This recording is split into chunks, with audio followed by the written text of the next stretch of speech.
Chris, how are you? I'm very well. I'm glad to be here today, and I'm looking forward to this conversation. Likewise, I appreciate it. I really like how down to earth you were when I said, please come. And you said, of course. And I appreciate you coming here to the multiverse. Of course, shout out to Multiverse by code. absolutely for having us here in the studio. I really appreciate us being in the heart of Silicon Valley with access to a lot of entrepreneurs and investors. For people who don't know who you are, let's talk. You know what? Before we even go there, let's start with the quotes of your choice, and we'll go to that introduction. So there are two quotes that I wanted to share. The first one is a quote by a science fiction author named Lois McMaster Bujold. It's a quote from one of her books. And the quote is, "The primary difference between heaven and hell is the company you keep." And the reason this quote matters to me is because it emphasizes something that I think is very true, which is the most important thing is the people you surround yourself with. People get caught up in things like prestige and status and money, and those are all nice. But the most important thing is, do you spend your time with people you enjoy spending your time with? Do you spend your time with people who elevate you? And if you do that, then you will be successful. I love it. Amazing. For those who don't know, tell us about your current position and what that company do. Then we'll trickle to memory lane. So most people know me as an author. I have written a number of books with my friend Reid Hoffman, the founder of LinkedIn, the most famous of which is Blitzscaling. And Blitzscaling naturally led into running a venture capital firm called Blitzscaling Ventures. So today, my daily life is a balance of traveling around the world, speaking to people about blitzscaling, about artificial intelligence, about the startup world, and also investing in great entrepreneurs. Amazing. We're going to talk about all the experience you've gone through, Reid Hoffman, and why LinkedIn is something everybody needs to use. Especially me, it was an opener for me. I was in Alaska because of it. I was in my first job because Alaska? of it. Yes, so we're going to talk about that maybe. But so Alaska, a friend of mine, she was in biology. I was an engineer, and I had to take a biology elective. She posted these pictures about her going to Alaska with LSU, which is my alma mater, undergrad. I was like, Go okay. Tigers. Go Tigers, yep. So I was like, okay, I don't want to take biology. I don't like memorization, but she took this. So I asked my professor, he says, if the biology department agreed to go to do research and we're going to eliminate your elective. So I talked to them and they said yes. And next thing you know, I am working with NOAA Labs doing research at University of Alaska Southeast as an APA program. And LinkedIn was a reason for that. Amazing. Network, keep in with people. I think it's a great website. But we'll go to all of this. But starting with the first question, where were you born and how was that place in shaping your character growing up in that city? So I was born in Santa Monica, California. It's a pretty famous place, the home of Baywatch and so many other things of Southern California iconography. And this was a great place to grow up, right? It's famously one of the most beautiful cities in the world with some of the best weather in the world, right? Bordered by Malibu and Hollywood and Beverly Hills. And so it was a great place for me to grow up. I was a child primarily in the 1980s in LA. This was also an exciting time for sports fans. If you remember back in those days, the Los Angeles Lakers won 5 championships. The Los Angeles Dodgers won 2 World Series. The Olympics took place in 1984 in Los Angeles. The Los Angeles Raiders, who were at the time in Los Angeles, won the Super Bowl in 1984. So there was just a tremendous amount of excitement and so many things happening in Santa Monica, in Hollywood, and Los Angeles in general. So part of what this did for me is, have this strong sense of possibility that the entire world could come to where I was, and also the element of storytelling and showmanship and Hollywood. It was obviously something that was important, whether it was the movie industry itself or the pageantry of the Olympics or somebody like Magic Johnson and the Showtime Lakers. Amazing. So highlight was competition, competition, competition. Competition, but also storytelling, making it compelling. It's not enough to have a close game. You got to tell the story so that people care about the outcome. So if someone says, why do you talk about, like I had a conversation with somebody and he says, why do you like to talk about your accomplishment or what you've done? It's enough for you just to keep it for yourself. What does that mean? Do I talk about accomplishment? Do I show my story? And when do I draw the line between bragging and just telling the truth? Well, this is one of those interesting things. So one of my friends, the author John Hagel, talks about the difference between a story and a narrative. And one of the interesting things is, let's say you're telling a story about yourself and what you've accomplished. Maybe it'll impress people because they'll think, wow, this guy has done a lot. Or maybe they'll say, this guy's a blowhard. Why am I listening to this? But if you create a narrative, if you tell a story about your life and you explain how it's like their life and how your story is their story, then all of a sudden you make them part of the narrative and it becomes a much more powerful thing. So storytelling is not just about telling your story well, it's about talking about the things that happened in your life in a way that are relatable to your audience and get them involved and putting themselves into that story so it's a narrative. I'm glad I asked that question. Jumping to the first question is coming to realize you are in certain areas, how conscious you were about where you're heading today. So any lessons learned, challenges in the early days of school, any activity that you feel like it shaped your trajectory to be where you are today? Yeah, so, I really did not have any idea that I would be where I am today for the most part. So I'm in the startup world, I'm in the business world, and that was not something I paid much attention to. However, there were elements that have carried over. So as a child, I was very interested in science and engineering. My father has a PhD in electrical engineering. I was very fond of studying things like nuclear submarines and space flight and all these things that kids like. So I'm very big on technology. And that's something I still get to be a part of today. In fact, I'm a very small investor in a supersonic aircraft company. So it's really cool to be a part of these things. It's also the case that I grew up, like many people, loving books, loving to read. And so I always thought that someday, hopefully, I would become a writer. And while I am not a writer of novels or stories, I am a writer and an author. And that's also a big part of my life today. So those two elements definitely came through. But I didn't know the exact way that those would manifest themselves in being a business author and a venture capitalist and entrepreneur. I like how you look back and pick pieces that actually make sense in a story timeline, but while you are building, you don't realize what value later on these will be used in building any structure, career-wise, for example. Now, if we go to intermediate school, any new skills that you developed, any teacher had a remarkable impact, any activity that actually boosted your confidence or got you more conversion to what you do today? Well, one of the people who I always highlight, and hopefully he's listening to this right now in recorded form, is one of my teachers, Berkeley Blatz, that I had in high school. That's what we call it in America. And he was the chair of the English department. And I also did a number of classes with him, folk tales and mythology, the Bible's literature, English literature. And we also did an independent study where we delved deep into War and Peace by Tolstoy. And so working with Berkeley Blatz as my teacher during those days was very, very formative. So he taught me the structure with which to write about things, all the core elements of writing. Those were things I learned from him. And he also had this interesting system where he offered extra credit for people who wrote additional things or did additional work, answered questions correctly in class. And that gamification was enough to motivate me to write many, many additional essays, to do additional work over and above what I needed to do. Now, I didn't need any extra credit. I already had an A+ in all the classes, but I did it just because I loved that gamification element. I wanted to be number one. And all that practice, writing and structuring my thoughts, directly feeds into what I do today. Great. Transitioning to college, but before we do that, we want to talk about how was the transition, how was the conversation at the dinner table for you to make choices about the college you go to, the major, and what was your parents' role in actually being your mentor or sponsor during that period? Yeah, so that was another way in which Berkeley Blatz was also influential. So he was a Stanford alum, as were a number of my other teachers when I was growing up.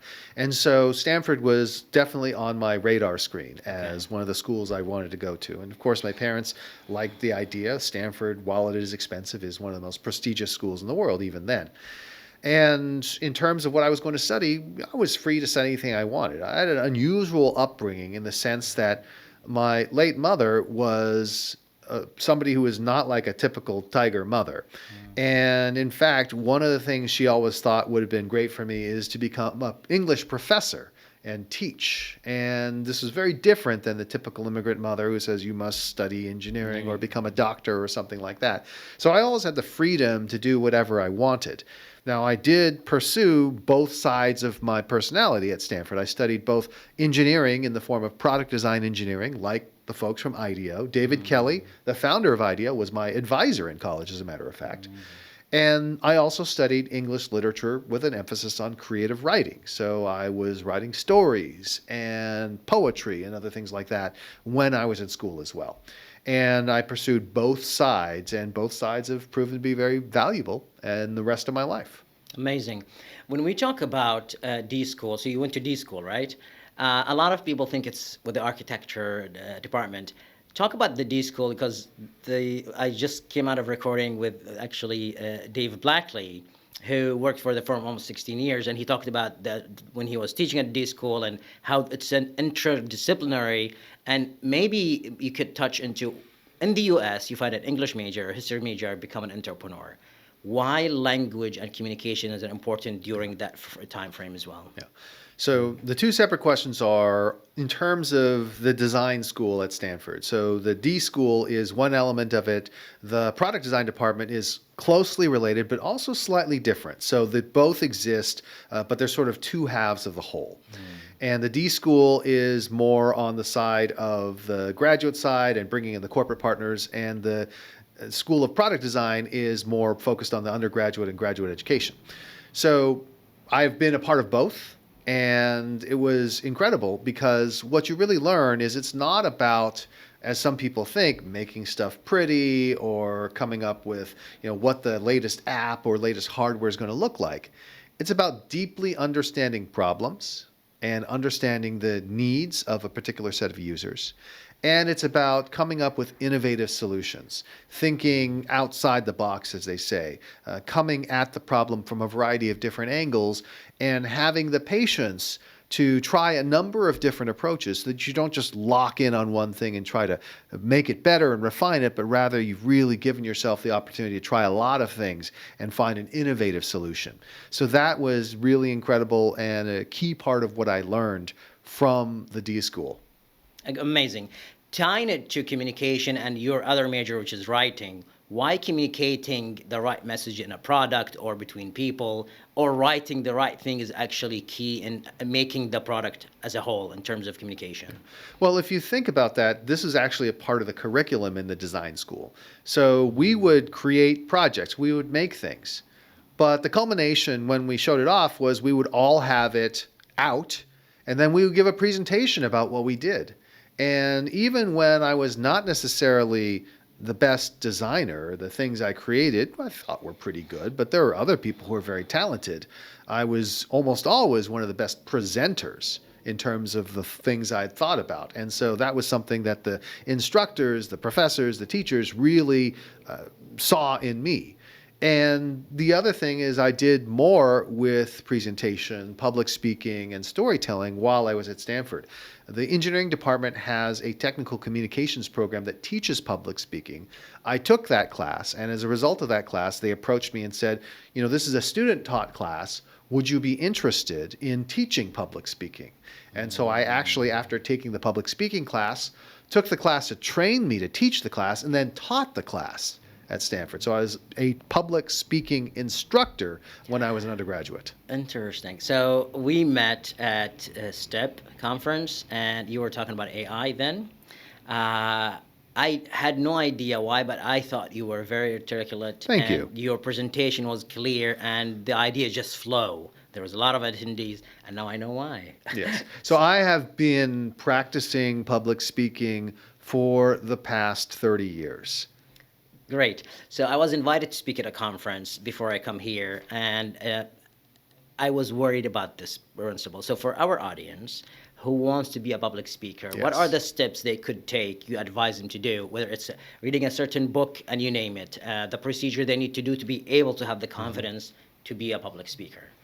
So I'll offer a couple of points that, again, I don't want to go into too much detail because we taught an entire class about it. Yeah. But I'll offer a couple of points that will help people, I think, at the very highest level. The first is that the point of public speaking is to move your audience, to convince them, to move them to action, to do something along those lines. And so what most people do is they jump straight to what they need to present. No. First, you have to understand the audience. You have to understand what motivates them. Why are they there? What are they looking to get out of it? Only after you understand your audience can you begin to structure your talk in order to make sure that it's something that they'll be receptive to. Now, assuming that you're going to structure your thoughts and your talk, the next step is to really outline it, to get that flow of ideas so that you understand how one idea flows to another, how your arguments and examples work together. And that is really critical. You don't just sort of stand up and give a presentation. You prepare in advance. And when you know what those ideas are going to be and how they flow into each other, it becomes much easier.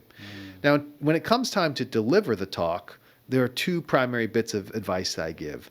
The first is never try to memorize what you're saying. There are certain exceptions. There's things like TED Talks where you're required to memorize more or less, but typically it's a bad idea because if you try to memorize a speech, once you go off track, it becomes almost impossible for you to get on track again. People just panic.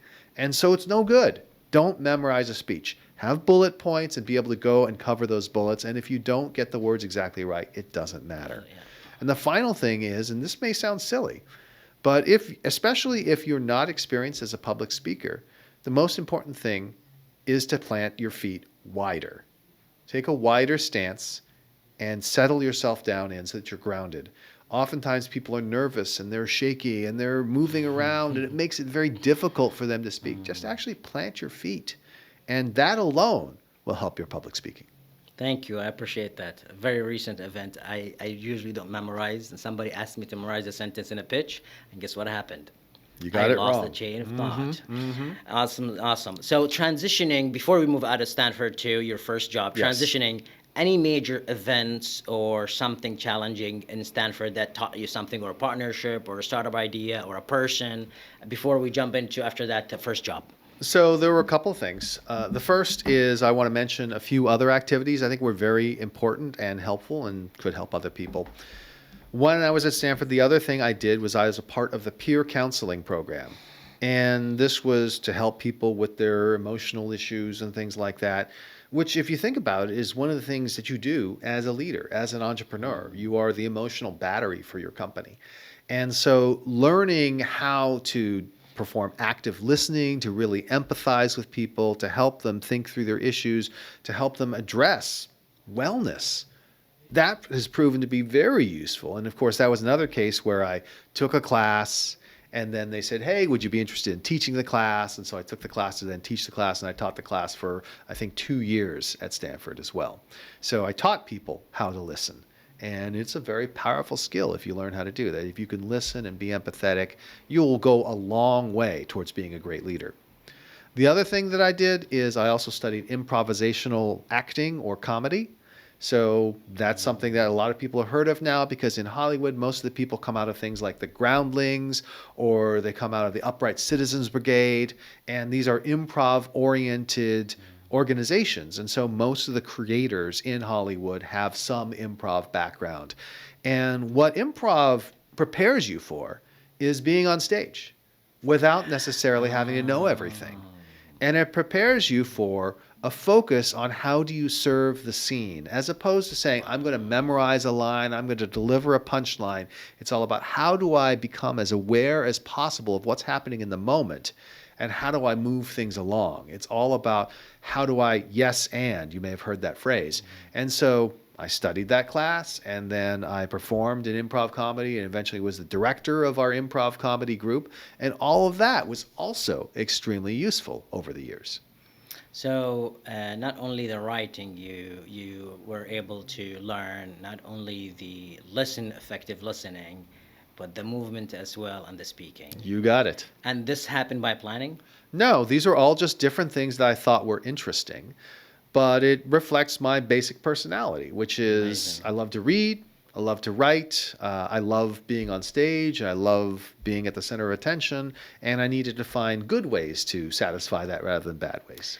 To be honest, when you gave a speech, you were knowledgeable about AI agents, which I want to talk about too, but I wasn't sure what to say about how your movement with the talk was spot on, and this explains it. Like, I'm glad, I don't know how we ended up in this talk, but I'm glad now that makes sense. And this shows what is required in terms of training, and people have to work in themselves Yes. to be able to reach to that level. Exactly. It's not just, oh, this person has this natural talent and they can do it. Everything is about practice and developing the skills, and everyone can develop the skills. Of course, not everyone will be able to achieve the same heights as another person. Just like, hey, you take acting classes. Are you now Robert De Niro? No. But everyone can improve. True. To give our audience an example, when I started this podcast, 7, 8 episodes ago, I still had something in front of me and I read, and now I don't. So it took me a year and a half, but eventually does need a practice. Absolutely. That's the power of deliberate practice. Yes, absolutely. Now, transitioning to career, was there an indicator at Stanford that tell you, oh, this is your next step, or was something applied online? How was that transition? None whatsoever. So I did not know exactly what I was going to do. As I was moving towards graduation, I had to decide what I was going to do next. I thought about going to graduate school in creative writing. So it's what's MFA, Masters in Fine Arts. A lot of writers here in America go ahead and do that. But the more I thought about it, the more I realized, wait a minute, I'm paying a bunch of money to practice writing. I can practice writing without paying a bunch of money. That doesn't seem like a good approach. But I also wanted to think about, making a living. And so I was defaulting to working at IDEO. It's very easy to get a job at IDEO when your advisor is the CEO of the company. And so I went to David and said, hey, I'm thinking about working for IDEO. What do you think? He said, talk to this guy and we'll get you started. And so I was all set to just go work at IDEO. However, fate intervened. I received a letter in the mail from a company called D.E. Shaw and Company. It is a famous hedge fund that was the company that Jeff Bezos worked for before he founded Amazon. Oh, okay. I did not know Jeff. He had left before I got there. But the company is run by computer scientists. It's a secretive hedge fund with a lot of money. At the time, it was $2 billion, which was actually a lot at the time. Today, I think it's 50 to 100 billion, so it's one of the world's leading hedge funds. And they wanted to pursue internet startup activities. And so I received a letter in the mail from D.E. Shaw asking me if I was interested in working for this secretive hedge fund, which of course I wasn't. But my mother said, hey, this is a rich Wall Street firm. If they're interested in interviewing you, they will fly you to New York first class and put you up in a fancy hotel. And wouldn't you like to experience that? And I said, that's actually a very good idea. So I got on the phone with them and they brought me out to New York. And when I got there, I intended to just go through and do these interviews and then leave. And I got my trip. This is great. It's a lot of fun. Instead, what happened was the second person I interviewed with was one of the managing directors, a fellow named Charles Ardai, brilliant man who, in addition to being a successful entrepreneur and executive and hedge fund magnate, is also now the owner of a major crime press. So he writes mystery novels and things like that. He's an award-winning mystery novelist. His wife, who is one of my coworkers, is an award-winning fantasy and science fiction novelist. So just really impressive organization. I met him and he talked to me about the internet startups that he wanted to do, and I was suddenly hooked. When I was at Stanford, I'd already begun exploring the internet. I knew that it was going to be something big. I thought it was going to be the future. And then when I found out you could actually get paid to work on that stuff, I said, wow, that's what I want to do.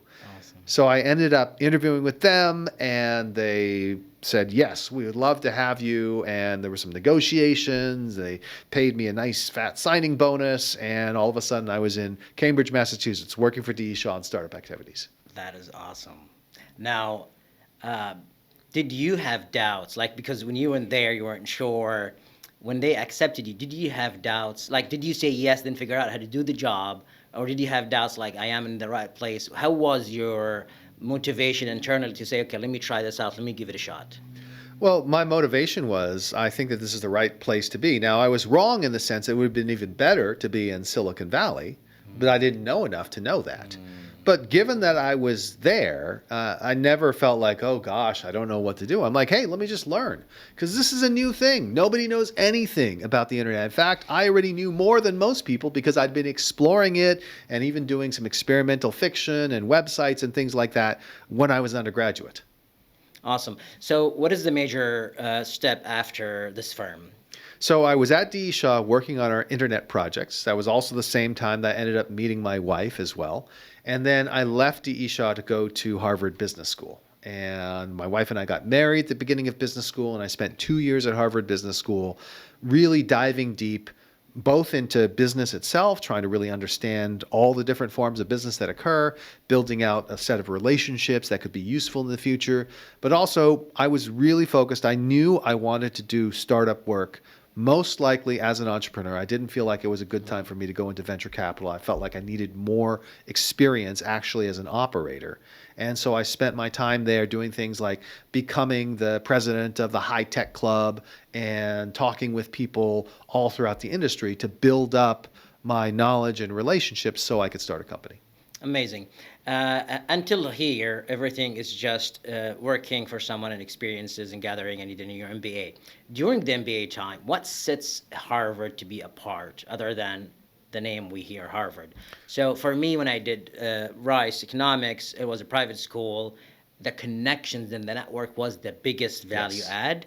But furthermore, the guests that came to the Baker Institute, which is a think tank, were people like David Rubenstein, Vint Cerf, people in different disciplines of lives, and the exposure you get, then the energy is contagious. For you, if you were to sum this Harvard experience, how was that? So I think all of the above. Obviously, I went primarily for the network. I felt like it was a target-rich environment to build a set of relationships that would help me throughout my life, which it absolutely has. It did, okay. It is also the case that I tried to get as much out of the classroom as well, right? Trying to learn from the professors and build relationships with them. And there are still a number of professors that I'm on very friendly terms with and have seen multiple times since I graduated as well.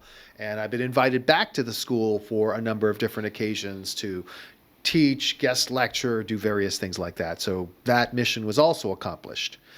But in addition, I think you're absolutely right. Part of what's amazing about an institution like a Rice or a Harvard Business School is the platform it gives you to really get to know or at least see and hear from the world's great innovators and speakers. This is one of the funny story elements. So, and this ties in with the public speaking and the storytelling as well. So Harvard Business School is unique in that it is almost purely based on the case study method. And almost all of the work that you do is only manifested in the participation you have during the classroom sessions. There are sometimes papers and things like that, but it's not really exams. It's primarily what happens in the classroom as you are discussing the case. Can you make a point? Can you persuade the rest of the class to the value of your arguments? And so, of course, this is something that really is right up my alley from my background in public speaking and storytelling and improv and all those things. So that was very useful practice in bringing all those skills to the business world. The other element of it was we talked about some of the amazing people who came to speak. Well, one of the funny things about having a really famous speaker, a world famous speaker, is that people are often reluctant to ask the first question. They are in this giant auditorium at the time. It was something we called Burden Auditorium, capacity 1,000 people. And everyone goes there and we have this famous person speaking on stage. And if they get to the end, they say, are there any questions? And there's silence. Now, what I realized very early on is I like to observe the world and understand how things work. I said, this is people being afraid of looking silly. But what I also noticed is once one person asked a question, everyone else wants to ask a question. It's like, oh, that person didn't get booed off the stage for asking their question. Okay, great. Maybe I should ask a question as well. And so people do not get their questions answered because everyone wants to ask questions at that point. And so I had a simple belief and a simple technique, which is I will be ready to ask the first question. Amazing. And so, for the speakers that came to campus, in most cases, after a while, I developed enough of a reputation that the organizers would say, you're going to be there, right? You're going to be ready to ask the first question. I'm like, yeah, of course. And it's not like a question I prepared in advance because that would be too obvious and boring. It has to be a question that reflects what happened during the talk.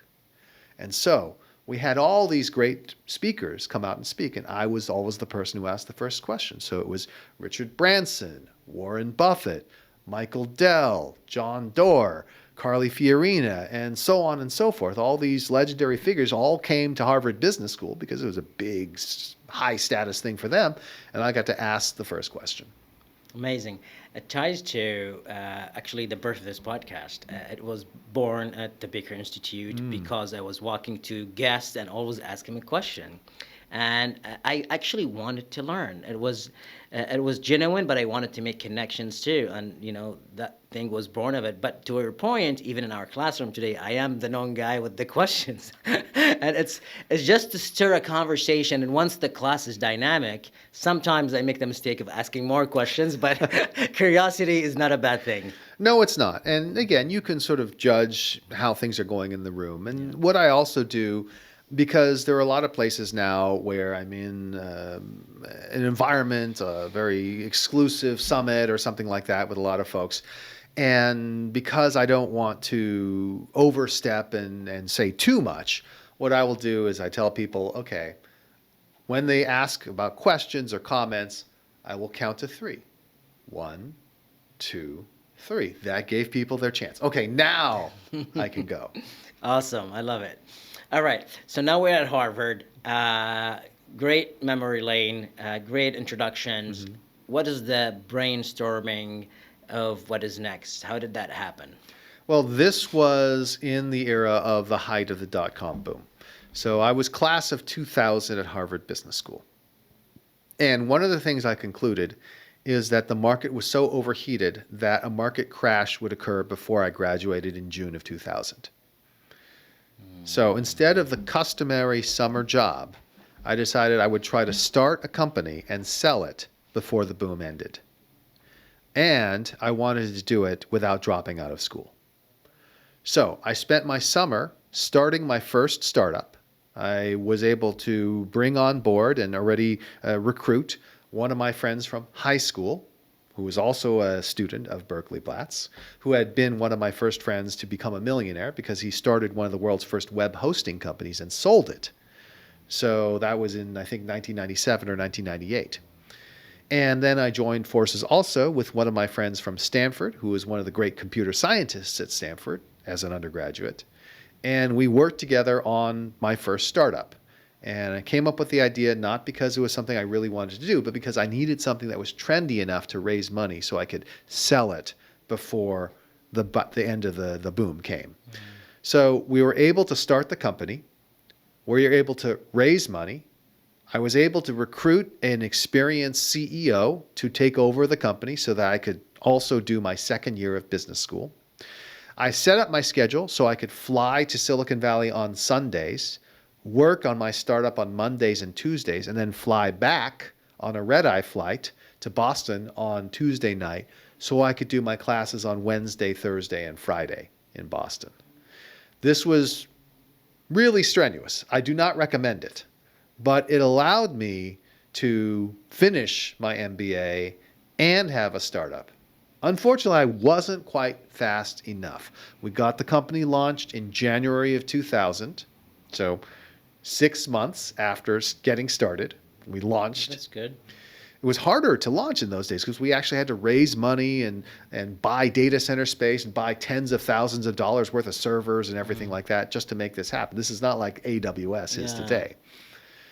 And we had great success initially. Our first month's revenues, 20,000, second month's revenues, 100,000, third month's revenues, 150,000, which is great. But then the dot-com bust happened. The stock market crashed.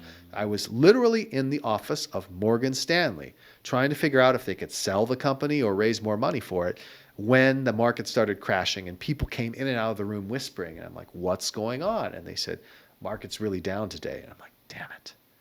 I was not quite fast enough. So that company did not end up succeeding. We did our best, but we ended up just returning some of the money back to shareholders. So it was a great learning experience, but not an enriching one. But I don't regret making the attempt. The only thing I do regret is that not instead, taking a summer job with Google or something. This is one of the price you have to pay for working for someone and having the security and safety of, I mean, even layoff is there, but I was invited to the Google launch party because one of my colleagues from TE Shaw was their second employee. And I didn't go because I thought this company is going to be dead in 6 months. Why would I even bother going to this thing? wow. So this talks about, sometimes you take the best decision you see fit, and there is no right or wrong. It's Absolutely. just that decision you took at that moment. Okay, so now this downturn, this trembling happens, and you go through a period where you want to be by yourself, figure life out. What happens after that? Yeah, so what ended up happening is explore different entrepreneurial possibilities, trying to figure out what's the next thing to get started. But obviously, this was in the wake of the dot-com bust, so it was much harder to get funding. So I had to either bootstrap a company or find a company to work for.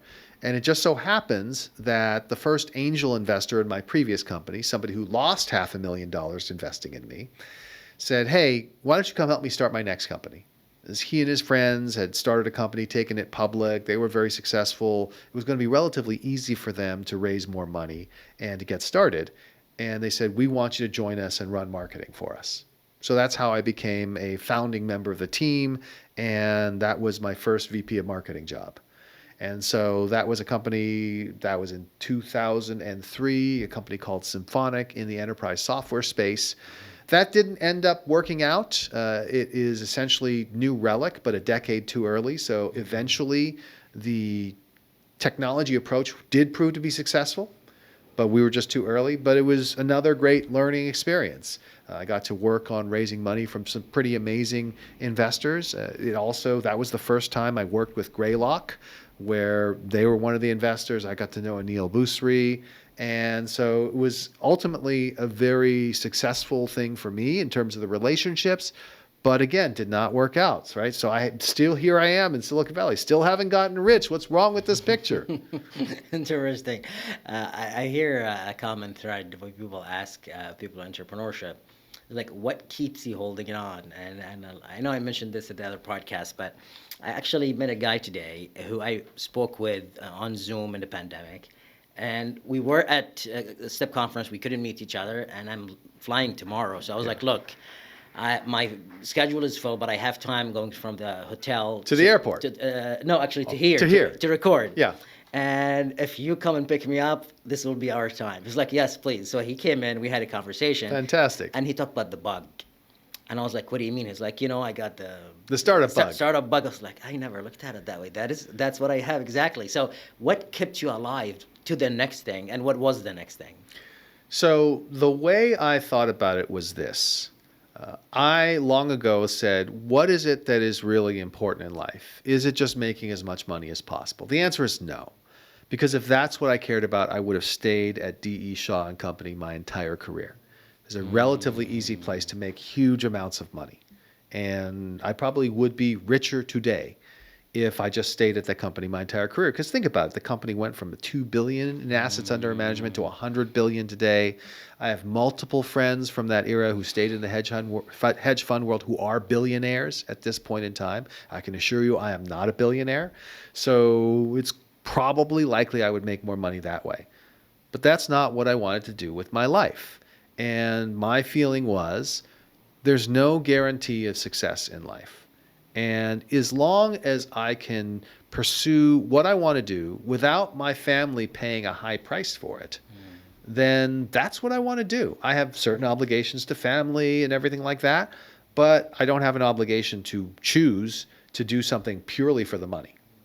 So that was my attitude. And the other thing I did is I looked at the nature of entrepreneurship. I said, okay, here's how it works here in Silicon Valley.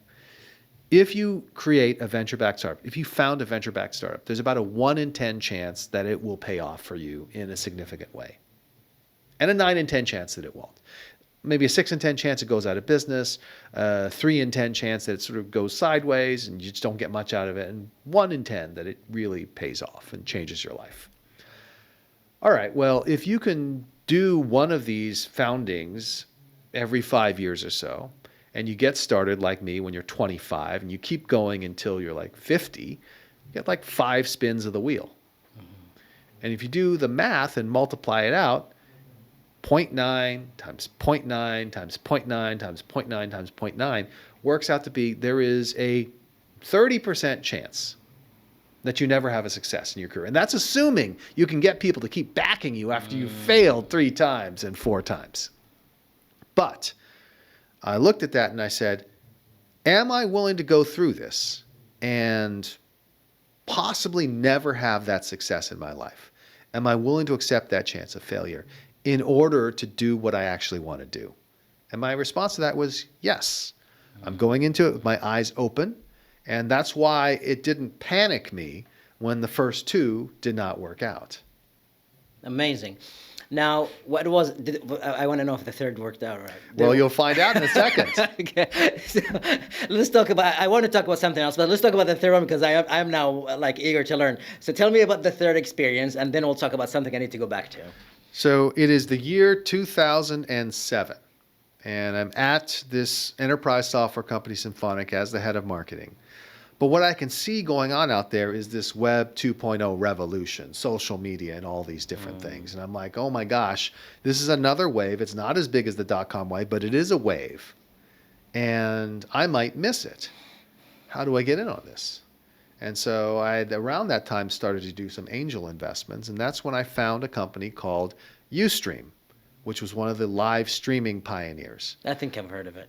And I became the first investor in Ustream. And then later, as interim CEO, helped them raise their first $1 million to get them off the ground. And this was a big bet. I had to leave my job in order to do it. Now, again, that company didn't work out in the end, but they did pay me. It was nice to get paid. But I left my job and plowed my savings into funding Ustream because I said, I believe this one's going to succeed. I have now been doing this in the startup world for over a decade. And my spider sense says this is going to work. And I went out and I raised money from people I knew. I didn't do that for my first company. I wouldn't go to relatives or anything like that. But this one, I went ahead and raised it from people I knew, telling them, listen, I've never asked you for money before. I'm raising money for this one now because I think it's going to be good.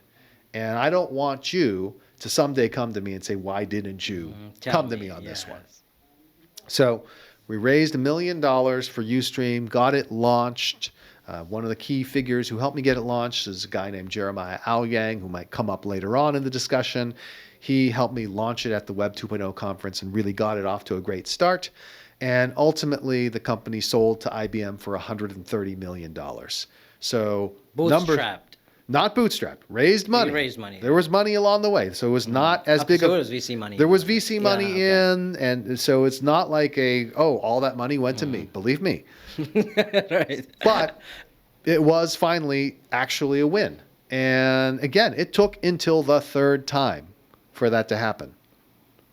And the first 2 times seemed like good bets, didn't work out. This one did. Again, the chances are always against you, but the math ultimately worked out. Great.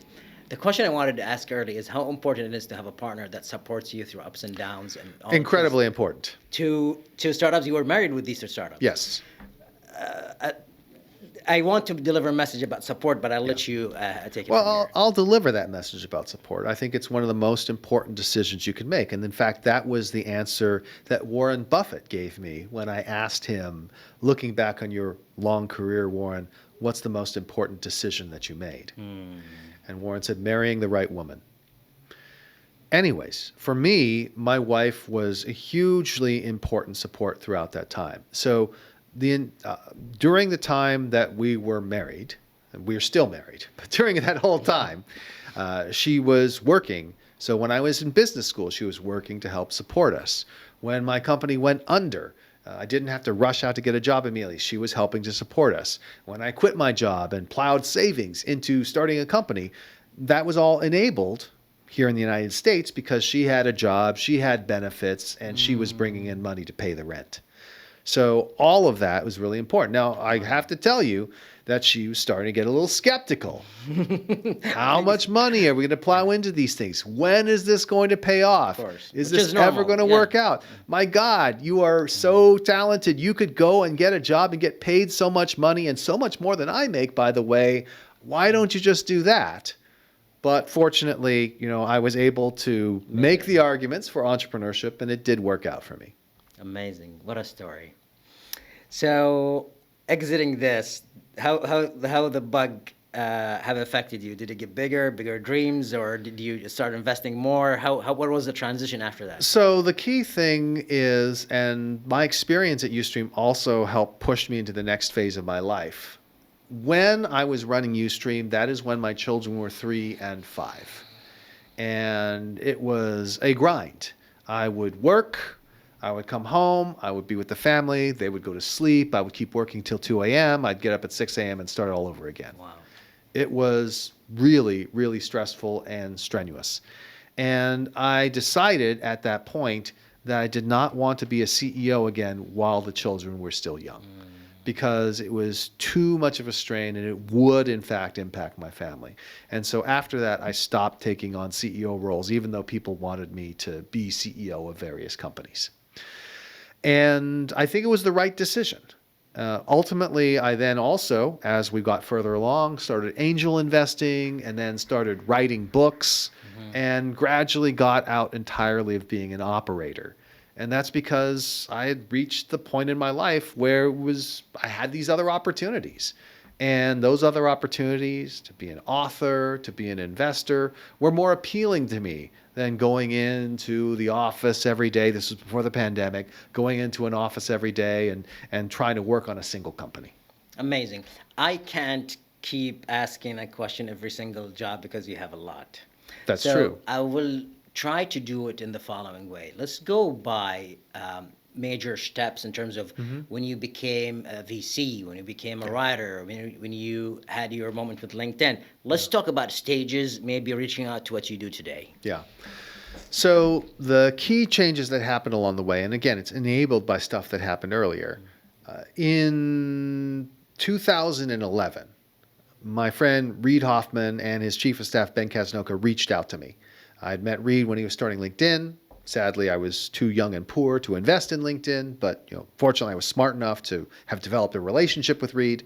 And Ben Casnocha, another friend of mine I've known since he was in high school here in the Bay Area, and we'd worked together on a variety of things. They came to me and said, "Hey, you helped us with our previous book as a consultant. How would you like to work with us on our future writing?" And I said, "If my name is on the cover, I'm in." And they said, "Of course it is." I'm like, "Wonderful." And that was one of those decisive moments. There literally is a single point in time, a single meeting where I went in and spoke to them, and on the spot I said, "Yes, I'll do it." Now, the thing is, that was a good idea because they had a list of about 5 people that they were going to approach. I was number 1 on the list. Amazing. And if I said, "I need to think about it," maybe they would have waited a day, or maybe they would have gone on to number 2. I didn't hesitate. I said, "Yes, let me do this." And that's because, going back to my history, I always wanted to be a writer, always wanted to be an author. And now here was this golden opportunity to become an author by working with one of the smartest people in Silicon Valley, who also has a massive platform and whose name and reputation will get the book the hearing that it deserves. And so that was one of the core decisions that I made. That was in 2011. And then in terms of becoming an investor. What was the name of the book? The first book we wrote was called The Alliance, and that The was Alliance. published in 2014. So we started working on things in 2011. We published an article in Harvard Business School, or Harvard Business Review in 2012. They said, "Let's make a book out of it." So then we ultimately worked on that book and then turned it in, and it was published in 2014. Amazing. And so that book was a bestseller. It put me on the map. It made me somebody who a lot of people in the HR world were aware of. And I still sometimes speak to audiences of chief human resource officers and the like. But then the next book, Blitzscaling, came out in 2018. And that's the one that enabled Blitzscaling Ventures. Because Blitzscaling is about the secret formula to building billion-dollar businesses and how do you identify them, which made it perfect for investing. And thanks to the massive success of Blitzscaling, and of course Reid's help, I was able to support and start up Blitzscaling Ventures. Great. So the second time we met was while you were teaching blitzscaling as a course, and I thought, okay, what is this blitzscaling? And it turns out to be there is a methodology, there is a scoring cards. Yes. You guys have a website. Towards the end, maybe we'll talk about more details, but in this area of you being at something you like, which is writing and communication and trying to deliver value to students and teaching, I see you in your element. So when you reached to that level, you created Blitzscaling Ventures too. Let's go to the next level and see where are we in terms of you taking the next step after that. Yeah, so if we think about Blitzscaling Ventures and Blitzscaling, what's enabled me to do is to have the kind of life I have always wanted. That combines all those different interests. It really ties them all together in the end. So if you think about it, we talked about writing. Now I'm an author of a very famous book. We talked about performance. I travel the world speaking about blitzscaling, speaking about artificial intelligence, speaking about the startup world, helping spread the gospel of Silicon Valley to audiences on every continent except for Antarctica. And then I'm investing through Blitzscaling Ventures because ultimately I'm still a believer in entrepreneurship and I still want to be involved. I just don't want to be the CEO or founder anymore. And being an investor allows me to be involved with some amazing entrepreneurs. It still gets me excited. I had a meeting today with an entrepreneur. I saw the demo of what he was working on. He had been referred to me by another friend who was an investor who really understands the space. And I just said, this is great. I love this. I want to get involved. He's like, we want to get you involved. We want you to come to our next offsite and all hands. And so this is the perfect life, right? The chance to work on helping bring the new into the world and also being able to make money while doing it. What could be better? Amazing. Now, when we think about Blitzscaling Ventures, what verticals you guys invest in? So for those who entrepreneurs out there want to understand about you guys verticals, what do you guys invest in? So our focus is on companies that are looking to win a valuable winner-take-most market. And by winner-take-most market, we mean that if you get to critical scale and you're the market leader, you then own that market. And you can just print money. And that's why companies like NVIDIA, Facebook, Apple, Google can just print so much money because they have won these winner-take-most markets, whether it is in the GPU field, in the smartphone field, in the social networking field, in the search field, and so on and so forth. That's what we aspire to invest in. And we have one fund that invests at the early growth stage, so maybe Series B. Could be any kind of company like that. Could be a business-to-business company, could be business-to-consumer. Whatever the technology is, if it's a valuable winner-take-most market, that's what we want to invest in. And then we have our AI fund that invests earlier in the seed and pre-seed and Series A stages, just in AI companies that are leveraging artificial intelligence to win a valuable winner-take-most market. Amazing. So talking about Blitzscaling, Reid Hoffman, and the company, the idea, I don't know if we talked about this, but I think the idea of the book came because you, Reid, wanted to bring this experience of why LinkedIn scaled, and this was a strategy you guys actually used within LinkedIn, correct? Well, I want to make sure it's clear. Sadly, I was not an employee of LinkedIn. Many people think I was. If I was, I would be a lot richer because I got to know the team and founders right when they were started. However, yes, we are leveraging the experiences that Reid personally had at PayPal, at LinkedIn, as the first investor in Facebook, as one of the first investors in Airbnb, as one of the first investors in OpenAI, and so many more things to really figure out what are the real principles behind Silicon Valley's success. Amazing. So special thanks to Reid, of course, from my side and from yours. For me, Alaska, this program, Tech Founders, which is Unlocked Ventures at Unlocked Innovations at Stanford, was because of people putting the news. There's a program, and you go sign up. The jobs, the application. It is the most social media that I use because I am interested in peer, as you mentioned, who have the same energy as I am. And it's social media that is actually serving a purpose. It creates value in your life. Value, yes. Not to disparage other forms of social media, which can help keep you connected with folks or see what your ex-girlfriend is doing. But LinkedIn produces value in everyone's life every day. Absolutely. Before we go to the identity capital questions, I know there is a lot of stuff we didn't cover. I want to give you a chance to wrap up if there's anything I missed you want to mention before we go to the last question. Right. So what I want to just leave people with is to return to the quote I had at the beginning. I think you can see that the path I've followed in my life is not one that is the result of carefully planning it all out in advance, but it is based around the principle of spending time with really smart and interesting people and seeing where that takes you. And for those out there who feel like, oh my gosh, I don't have this plan for the next 15 years. What am I doing? Am I just wasting my time? If you spend your time working with smart and interesting people, doing interesting things, good things will happen. Amazing. The identity capital question says certain lessons in life cannot be learned from books or university, whether you need to make a mistake and learn from it or from somebody else's mistake. What would you tell yourself earlier in your career about something in this context that would have helped you a lot? So there's a famous quote from the great screenwriter, William Goldman. He's now deceased, but he is a great, brilliant screenwriter. He may be best known at this point for his brilliant novel and screenplay called The Princess Bride, often considered a modern classic. There are plenty other things that he did, but that's the one that I think a lot of people remember iconically now. And what he said about Hollywood is nobody knows anything. And that is the thing I wish I had known when I was younger, in the sense that when I was younger, I thought, I don't know much. And surely these people around me, with all their experience, must know better. And even though this doesn't make sense to me, presumably there's something that I'm missing. And the answer is no. If something doesn't make sense, if someone cannot explain why they are doing what they are doing in a way that is supported by evidence and logic, not just, I know better because I've been doing this a long time.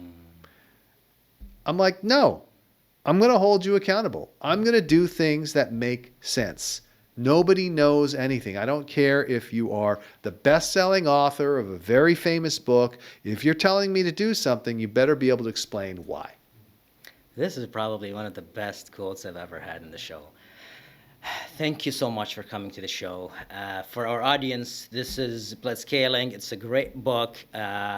I've heard it in the conference. I have seen it hands-on. I highly recommend it. Chris, thank you for coming to the Multiverse by Code.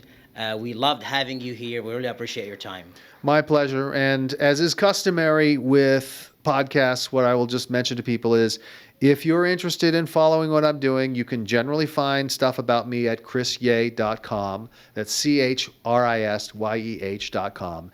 And if you look for me on social media, you'll pretty much find me everywhere under Chris Yeh.